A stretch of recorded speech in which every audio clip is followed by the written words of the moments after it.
Hey everyone, welcome to my channel. Today I'm gonna talk about the themes in the play of Edward Albee's The Zoo Story. So let's get started. First theme is absurdity and reality. The first theme of the zoo story is absurdity and reality. During the beginning of the play, Jerry initiates the conversation with Peter and carefully chooses topics with which Peter will be familiar, such as family and career. However, Jerry soon begins to insert strange comments and questions into what is on the surface a conversation between two strangers trying to get to know each other. These unreasonable and ridiculous or absurd moments in the play begin to shake Peter's sense of reality and place. However, Jerry is quick to counter these moments with pleasant and interesting stories to keep Peter engaged. By the end of the play, Jerry has managed to alter Peter's perception of reality to such an extent that Peter becomes involved in a physical fight over what he believes to be his park bench and in an act of self-defense helps Jerry kill himself. Second theme is alienation and loneliness. The theme of alienation and loneliness, which in the zoo story is presented as being representative of the human condition as a whole, is largely what motivates Jerry to do the things that he does. From the beginning of the play, when Jerry is enter Peter's world, it is obvious that Jerry lacks simple social skills. Jerry's first words are not, "Hello, may I sit down?" but rather, "I've been to the zoo." I said, "I've been to the zoo, mister, I've been to the zoo." Albee establishes Jerry's alienation from the rest of the world rather quickly and then continues to fill in the whole picture of his life for the audience. It is the pain that comes with this loneliness and forces Jerry to kill himself with Peter's help at the end of the play. Jerry finally finds solace after he has been stabbed and he tells Peter, "I came onto you and you have confronted me, dear Peter." In killing himself, Jerry creates a bond between Peter and himself. He releases Peter from his own zoo. That is, he makes him get out of his own conformity and complacency and share Jerry in fulfilling his goal, namely breaking out of his own zoo with alienation. Albee stresses the idea that modern man is caged in some sort of alienation and a loneliness out of which there is no outlet except in the existence of real and forceful human needs to interact, communicate, and contact. Capitalism and American Dream. The 1950s is often considered the heyday of the American dream. After World War II, the US economy boomed, and a middle-class lifestyle was more attainable than ever before. However, many of the period's greatest authors were critical of the effect this capital ethic had on American culture. Many of Albee's contemporaries, such as Arthur Miller, Richard Roth's scathing satires of American materialism. Albee shared their skepticism about the American dream.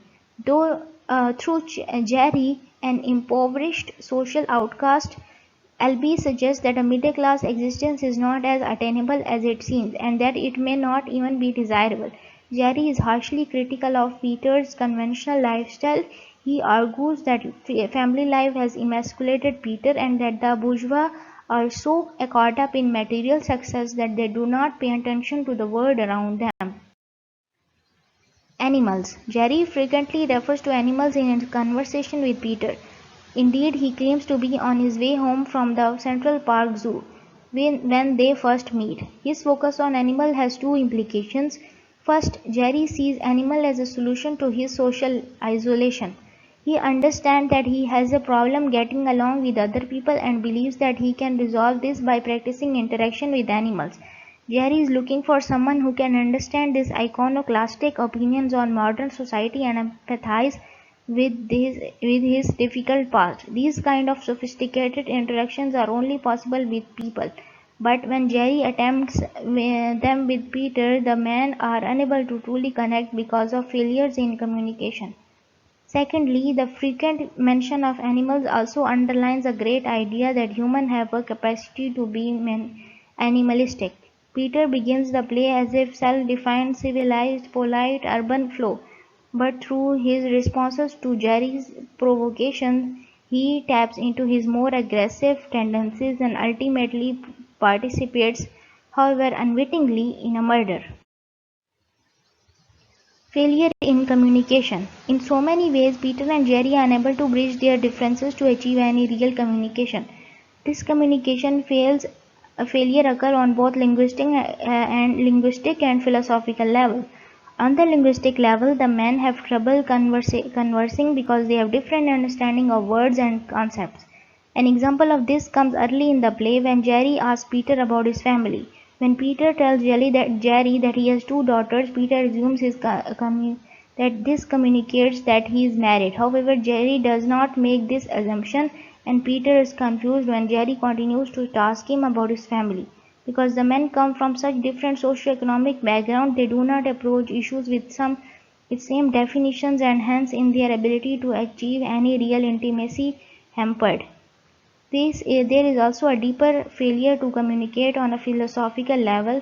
Their opinions on life and its meanings are so different that the difference impedes their ability to connect with each other. For example, Peter states on page 22 that people should not get everything they want. He believes that a certain amount of deprivation is essential to human experience. Jerry, on the other hand, has experienced real suffering and misfortune and therefore has a different viewpoint on the topic. The insensitivity of Peter's remark diminishes the tentative connection that the men have made. Ultimately, the play's tragedy results from the inevitable fact that Jerry will never find a way to communicate with world that considers him an outsider and refuses to try and see the world the way he does. Wealth and poverty. The final major theme of the zoo story is wealth and poverty and the illusions that are created between the social and economic classes. This theme is closely related to alienation and loneliness because Albee establishes the societal pressure of class as the case of Jerry's suffering. The issues of class is brought up early in the play when Jerry is asking Peter about his family and his job and then asks, say, what is the dividing line between upper middle class and lower upper middle class? Obviously, Jerry belongs to neither of these classes and by his own admission is simply being condescending. However, the illusion that Jerry has about Peter's life are very close to the truth, whereas to Peter, Jerry's life is completely foreign. Critics have argued that Albee is condemning the wealthy classes for their false sense of security and their lack of knowledge or understanding of how the other half